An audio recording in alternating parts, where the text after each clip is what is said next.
بسم الله الرحمن الرحيم نحمده ونصلي على رسوله الكريم.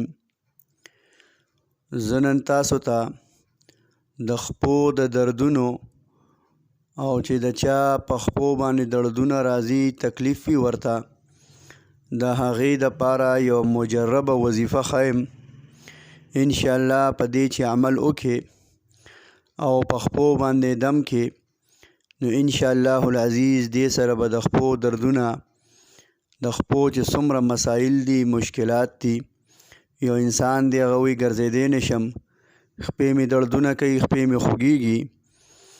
دا مجربه وظیفه دې شروع کی، انشاءالله العزیز الله جل جلاله به د خپو هر قسم ورم او تکلیف او دردونه ښه کی.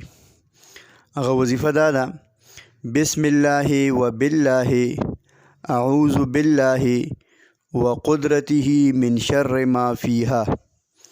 آسانه وظیفه ده. بسم الله وبالله اعوذ بالله وقدرته من شر ما فيها. دا دې وپیری وی او په ځان باندې دمی، په لاسو دې شفکوي او په خپو باندې راکاږي. انشاءالله العزیز زر تر زر به الله جل جلاله دته د خپو بیماری، دردونه وغیره د دې نه شفا ورکي.